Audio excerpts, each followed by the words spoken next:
Hey, how's it going? This is Rob, plant-based prepper, and I haven't done a do-it-yourself video in a while, and I need to build a larger chicken feeder for my coop out there. The chickens are going through the small metal galvanized feeder every day now. I have 10 chickens. They're laying eggs, so they're eating a lot more.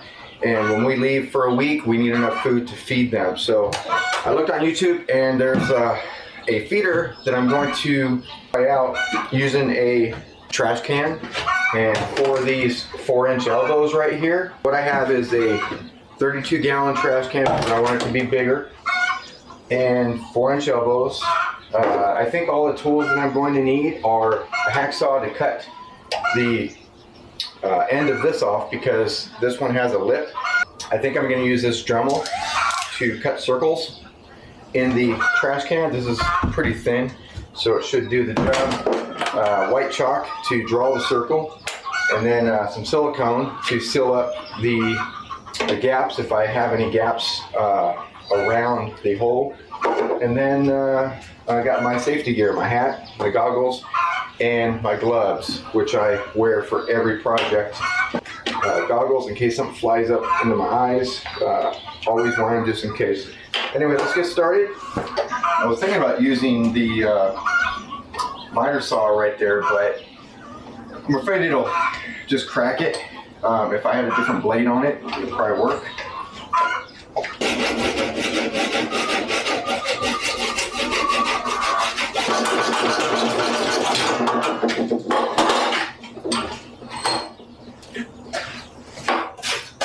Alright, well, there's one.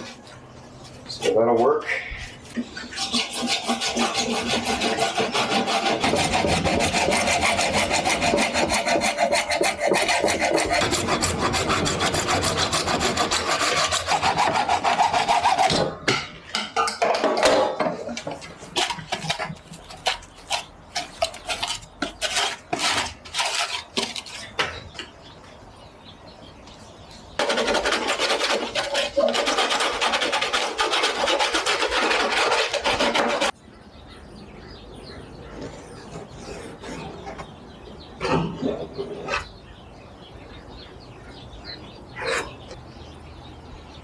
It has to be a 4-inch diameter. Now this one is 4 1/4, actually 4 1/2. It's 4 1/2. This one is 4 inches. A little over 4 inches. I'm going to do it 4 inches. That way it looks about right.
That works out perfect.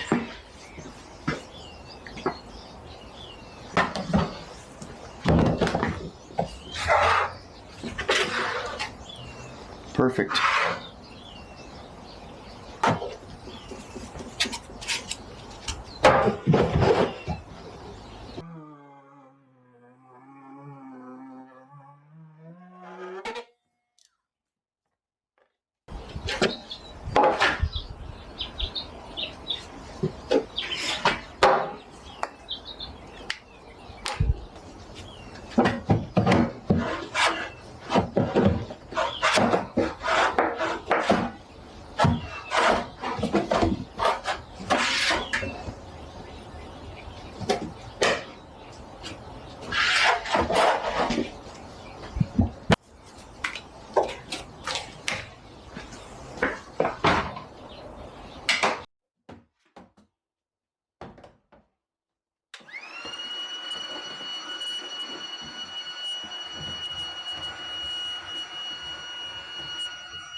All right, so I think it turned out pretty good. The holes are not perfectly round. I do have some gaps that I'm going to fill in. I've seen some people use duct tape on the inside only to seal the cracks to go around.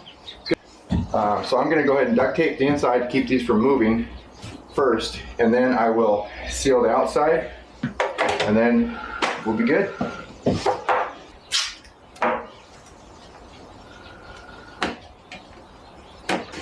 What you want to do is do smaller pieces like this instead of trying to do one long strip to wrap around. That way it's easier because it's a circle, and you can just stick it to both pieces right here and just go around that way instead. And then when you get to the bottom, you'll go through the outside in. All right. I think all I'm gonna need is duct tape. All right, I'm all finished. This is what it looks like up close. Use smaller pieces to go around the pipe, because if you try to use one long piece of duct tape, it's going to be harder. So I just did that. It's sealed from the inside out, so I don't think we're going to put silicone on the outside. The feed is going to push this barrel outward anyway, and so that's not going anywhere. The bottom duct tape underneath I got to from inside here. So I just stuck my fingers in there, put duct tape on the bottom too. So this is completely sealed from the inside all the way around. That's all there is to it. So I'm going to take this in the coop and see if the chickens can figure it out.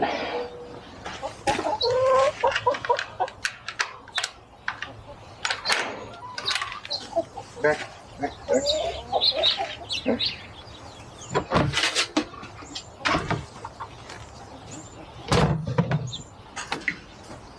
Give them what they want right now, which is mealworms. Yeah.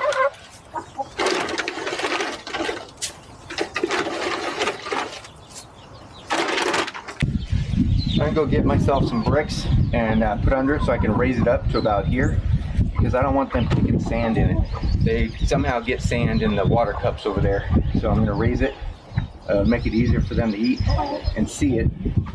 So I'll be back with some bricks.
This is filled to the rim.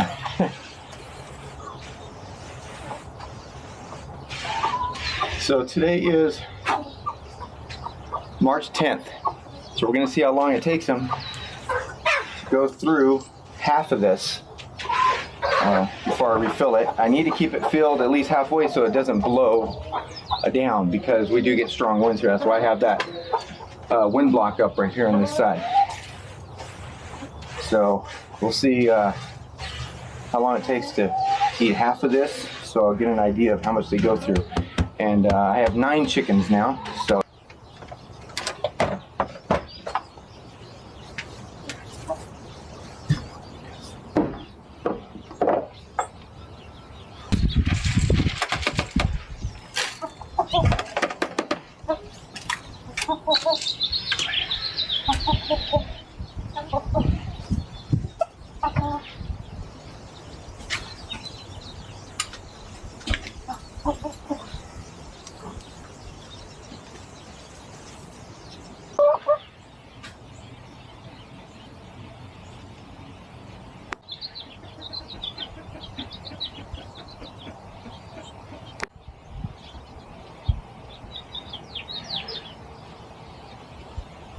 So something interesting just happened. I saw one of my chickens running around with a rat, a small one, a baby rat, that can get in this coop through small holes. And I thought I plugged them all up, but it was windy and it made these trees swing or sway back and forth, and it took out some of the staples from the hardware cloth, so I have to re-staple some things and check every corner and crack in this entire coop to make sure there's no holes. I'll show you what I did when I found out they were getting in here. But the problem I had the problem I have with chickens eating rats or rodents is that they carry diseases. And 2 weeks ago, one of my chickens just died unexpectedly for no apparent reason. We don't know why. She was laying eggs up until the last day, so she wasn't egg bound or anything. And I saw on the video camera where all she did was just get weak and then collapse and then just die. The other chickens started pecking her, so we took her out and got rid of her just in case she did have a disease. So yeah, today I see a bunch of rats outside the coop. There's nesting going on, so I have to keep trying to trap them and kill them. But they are getting back in here, especially the tiny ones. So I'll show you what I had to do. And just a reminder that just because you think you build a coop that's broda-proof or predator-proof, you constantly have to come out and check things, because with the weather and predators, they will dig and dig. They're diligent. It won't take them one day. They'll come back and do it more, and eventually they might get in. So you always have to check your coop for openings, and just make sure nothing's getting inside. Even snakes, mice, squirrels, any type of small rodents, try to keep those out as well, because they carry in diseases, they steal your eggs, and they could kill your chickens too. Snakes. I put hardware cloth on the bottom. Gophers don't dig holes underneath and provide access to other rodents getting in, like snakes or squirrels or rats. So I have hardware cloth on the bottom, top, sides, everywhere, and I still have holes that rats get in. So let me show you real quick. So the very first night that I let the chickens out, I had a bunch of rats getting in here and getting into the food. I came out here and I found them getting through these holes right here from the outside. So I had to put rocks in here, and some of the rocks fell out, so I have to redo these. But they were getting in from the outside up through this crack in here, and I found that out because they were running back out that way. So just as small as that, less than an inch, mice and rats can get in, even snakes. So I went ahead and put rocks in every corner that I could, that I saw an opening. Over here especially, they were getting in right here, so I put these in here and I managed to keep them out until we had some strong winds here that made the trees sway back and forth and pop some staples out. So you can see there's an opening right there. Even a possum can squeeze its way in there. So I'm going to go ahead and re-staple this, secure it, and go around to every corner that I did before and make sure there's no openings. Even down here, and I think it's because I put the hardware cloth from the inside and I wrapped around here is the reason why it created some holes. So I'm going to go ahead and do that now, re-secure it, and then keep checking in here and make sure there's no rats.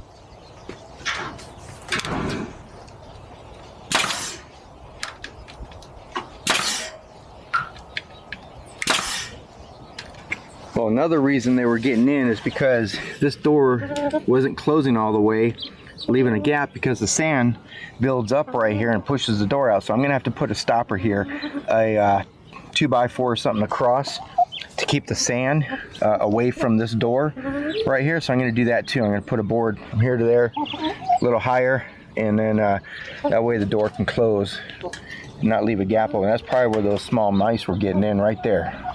So yeah, go.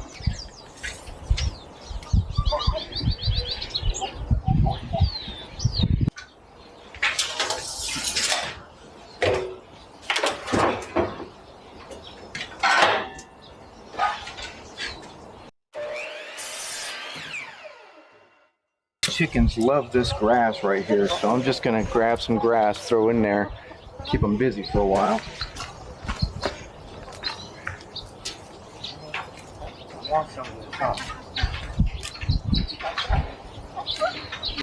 Love this grass right here. Here you go. Yeah, you get inside. Come inside.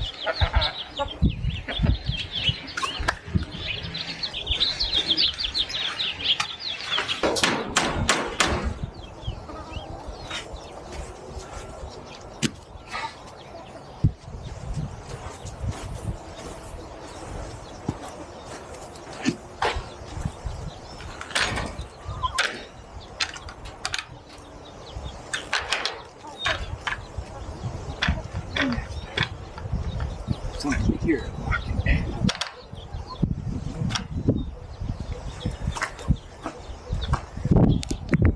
Next project for them, since they like grass, is to build a platform in there with hardware cloth so that they cannot get to the seeds or the dirt, and then fill it with grass seed, let it grow up through the hardware cloth so that they can eat the grass in there. And I'll put it right here underneath the water so that I can have an automatic watering system to water the grass every day, and then if they spill the water, it'll go inside that area instead, so the grass will be from this all the way over there, about maybe this wide, a little platform so that they can start eating grass indoors.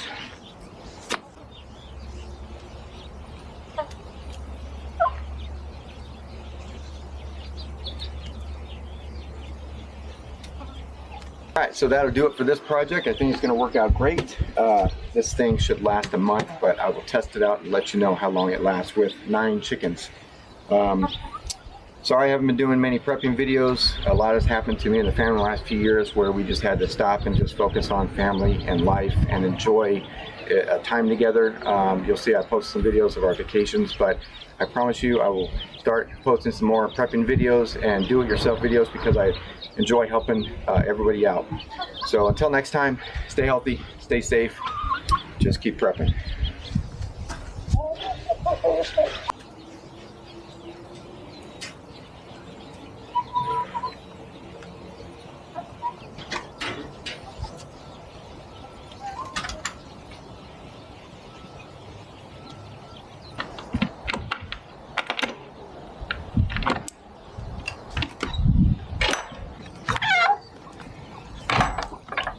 Hey, what's up, little guy? The Silky is staying in the box. I'm gonna have to take her out and put her inside the coop because I think she's brooding, but she's probably on some eggs.